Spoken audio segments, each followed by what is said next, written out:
Apresentando muito bem ao Nick, voltando pra baixo, tá, Nick? Boa sorte. O estrangeiro, é um prazer receber os estrangeiros, volta pra baixo.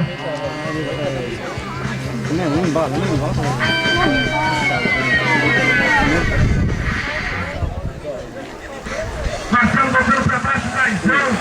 Passando o meio da estrada, fazendo a curva reta.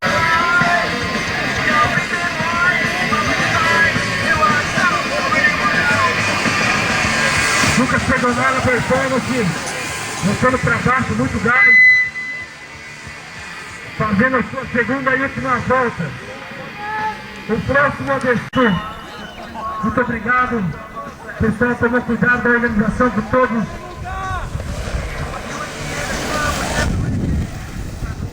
Aqui descendo muito bem também na sua segunda performance, galera. Local de Cristina, choque de capacete, é muita coragem.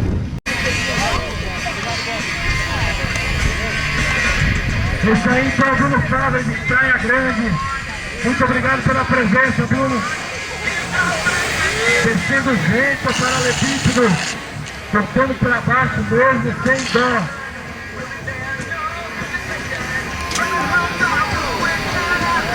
Pedalou forte, hein, galera?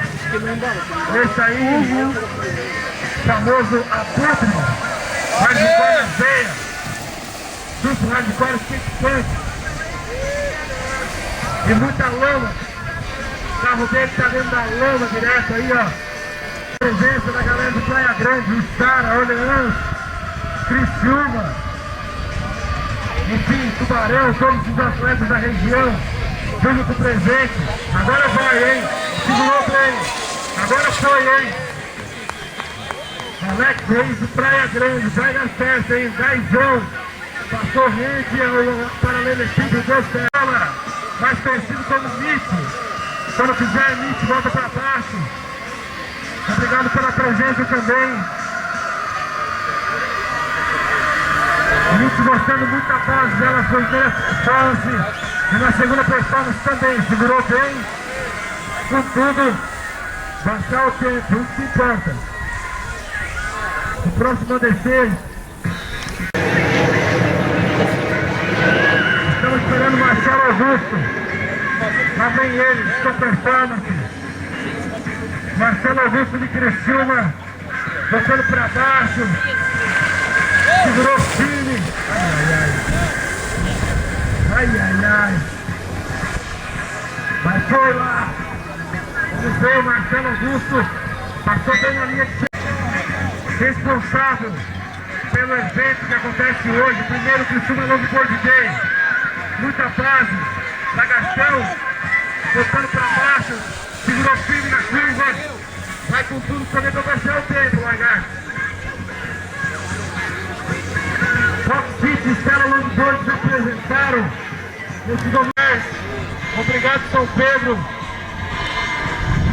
por não chover, né, pessoal? A gente que organiza os eventos sabe a importância. E a correria que é organizar um evento desse. Então, muito obrigado também. Foi pra cima, vai cruzar a linha de chegada. Então, o atleta Luiz Henrique Sequinel, irmão do Bruninho. Luiz Henrique descendo com tudo, segue na veia. Passou bem a segunda curva também. Vai abaixar o tempo também. Segunda volta, o pessoal se superando.